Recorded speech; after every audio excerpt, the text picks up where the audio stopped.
Falmouth. With the third largest natural harbour in the world, it is a bustling town full of life, passionate people and pasties.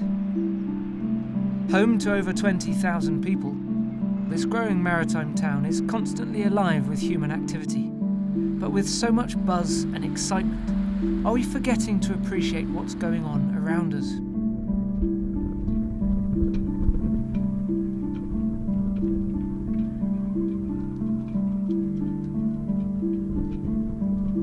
Marinas such as this are often a man-made environment, constructed to house hundreds of smaller vessels. Perhaps there is little room for nature to coexist in a once wild space.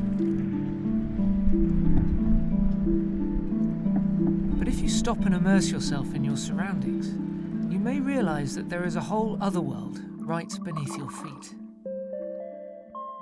At high tide, the tranquil waters are the perfect home for these thin-lipped grey mullet.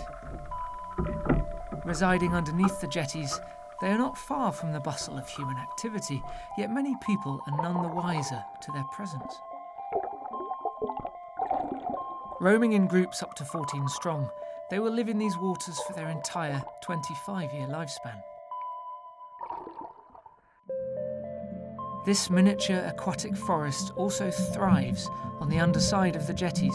Made up of sea squirts, sponges and tube worms, they feed on floating particles, helping to form the basis of a complex ecosystem. Making use of this marine flora, the mullet will often feed on the detritus of other species caught in the sea squirts and sponges. This subsurface jungle also provides for a number of other species in the marina, such as this greater pipefish, which uses the seaweed to hide from larger predators. And at high tide, it's not just species below the surface that take advantage of this year-round food supply.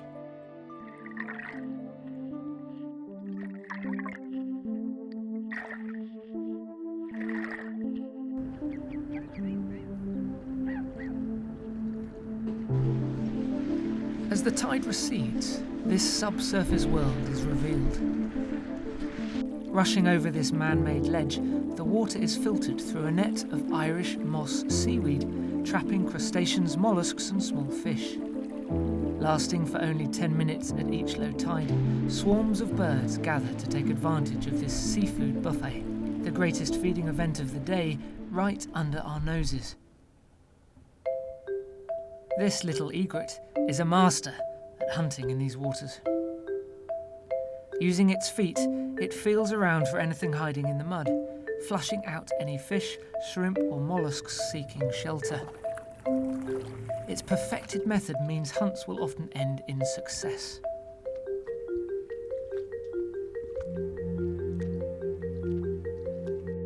In this plentiful environment, nearly everyone is successful. Gulls, curlews and shags will flock to this hunting ground every day.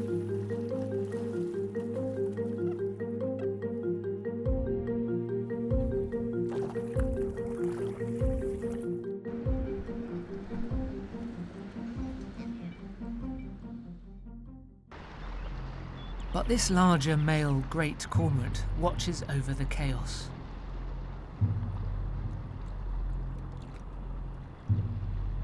While somewhat penguin-like on land, under the water he is far more agile, able to dive up to 45 metres and hold his breath for over a minute.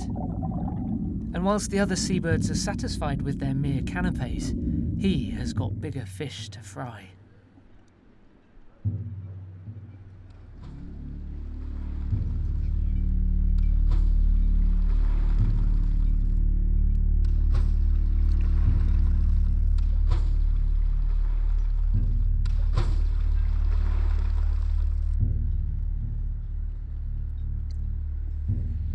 With the fish weighing almost as much as himself, this cormorant will not need to feed for another 3 days.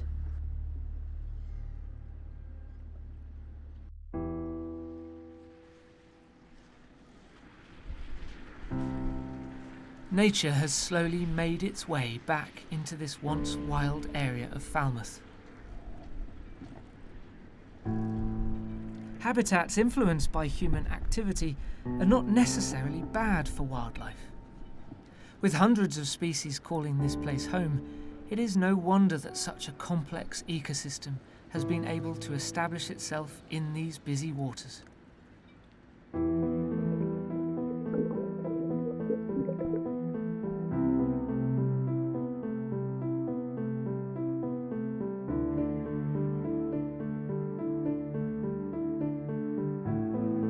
These stories will continue to live out in this marina, but next time you're outside, even in the simplest of environments, pay attention, and you will discover your own hidden coexistence.